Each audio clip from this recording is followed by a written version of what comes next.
Try to leave your house without spending money. It's virtually impossible because we live in the age of consumption. In fact, while you watch this podcast, you are also consuming.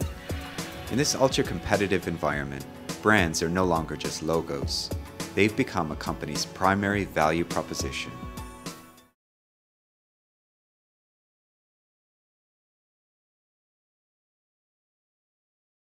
The essential of being trapped is that you are in a society on a level of evolution in which you are paying for everything you do.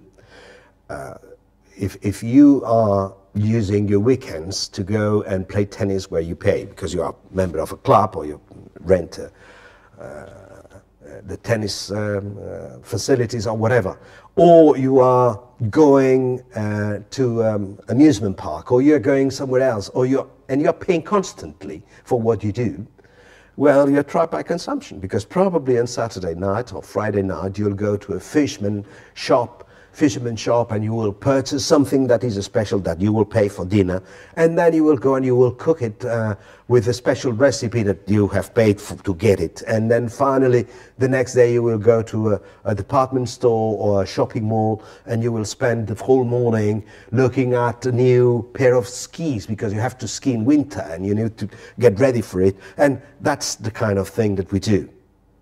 People normally think that he's trapped by branded products or products that are sold in supermarkets or in car shops. I mean, it's not only that. It's when if you are a person that is willing to go to the mountains every weekend, at the end you're trapped by consumption again, because your boots or shoes will be purchased with a certain purpose, and you will go to a certain shop, and probably you have 3 or 4 pairs of shoes, because it depends whether it's winter or summer, and whether it is high mountain, low mountain, whether it's walking, whether it's climbing, whether it's...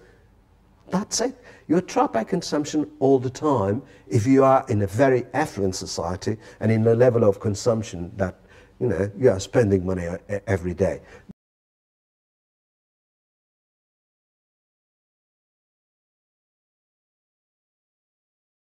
In the evolution of society, in our book, we talk about, first of all, certain ages of society in which people were doing all day, every single day, the same thing. They say that today we take as many decisions in a day as the whole decisions they took in a year in the Middle Ages. So the comparison is outstanding, it's enormous, it's a very big change. So it's an evolutionary chain of effects that takes us to this consumption society. It's a society that needs consumption because it doesn't breathe without consumption. We cannot breathe. The society, if we stop consumption, society is stopped.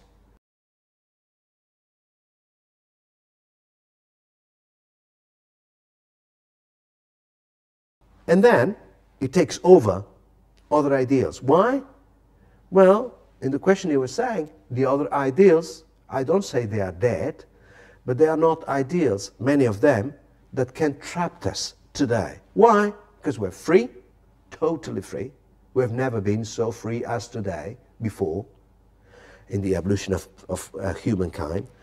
And so we are free, one, and second, we are sick and tired to be told what to do. And essentially saying, well, I want to take my own decisions. And many of them, many of the old kind of societies, arrangements, politics and so on, were telling us what to do. We left dictatorship to get into democracy. The difference is that before you were told what to do, and now you are not told what to do. Perhaps you cannot influence in what is done, but you are not told what to do. And in majority of democratic countries, even you don't have the obligation to vote. So you are not even told that you have to give the vote for something. No, you can do it or not. So it's essentially a big change. People want to be free. And then you say, I choose from all the selection of things, I choose what I need for my own identity. There's not a big mass of people that goes on the same line of things. So I think it's more an evolutionary step of humanity in which freedom gives you the freedom of choice, and freedom of choice is you can choose from products, services, ideas, ideals.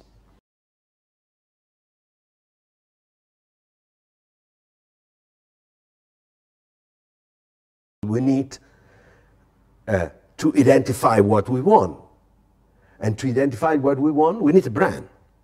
If we don't have a brand, how do I get what you have? So branded products have appeared in the world when competition started. I would like to put the example of Apple computers, and it's clear that says Apple computers doesn't talk about price.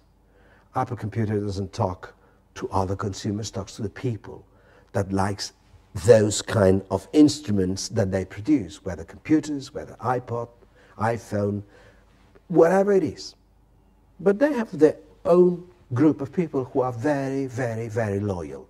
I trust Apple since the beginning, and I'll not change it for a PC. Why? Because I like Apple. I like what they do. I like how they help me, the easiness of use, the fantastic surrounding of the brand, the ideals, the speeches of Steve Jobs in the university. I love that brand. And that gives me a hint. I could talk about cars and why people buy BMWs because it's, do you like driving? Well, do you like driving? Yes, I do. Buy a BMW. It's a good car to drive. These are very big things, but when you go to all the products in the market, it's all the same. Products you can buy in a mall, in dressing, boots, whatever you want. It has a proposition to do. And even Decathlon, or brands that are, brands that are very cheap in itself and that they produce and sell at a very low price, and they are kind of wide brands. They've eaten up the market because their proposition is clear for consumers. Of course, price and something else.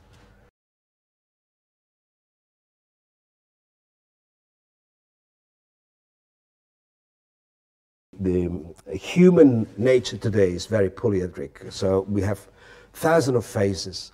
The freedom we've got through democracy and the development of our society, where we have disposable income that is enough to choose and select things, make it very difficult to say. Because in the book we defend that there are certain patterns of behavior that can be where we can encapsulate human mankind on a developed society. And that's true. That's the work of researchers that have invented these kind of clusters. It's true, but in every single cluster everybody is very different. It has a lot of difference in the way of consumption, the way they are perceived sometimes, and even the way they show themselves to others and to themselves.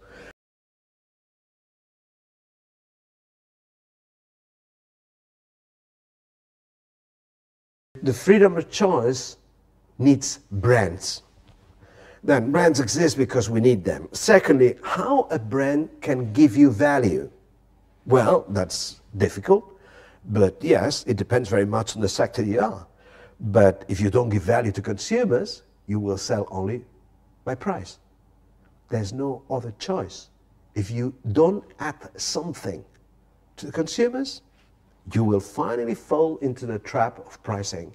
If you don't have a brand that gives me something, give me a push, give me a hint, give me something that makes me feel different because I am with somebody that I respect, I like, I trust, I'm comfortable with, it doesn't work.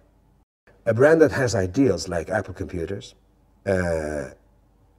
starts to have something to give to consumers. Then you have to be loyal to those ideals. So the brand, people who are working for the brand, from the top chairman of the board to the lowest employee, have to really believe in that credo of that brand, on the ideas that that brand is proclamating, is exploding. If I'm really trying to help you, and everybody that surrounds my company, suppliers, banks, everybody, thinks that that is a great company, you are on the first step of success.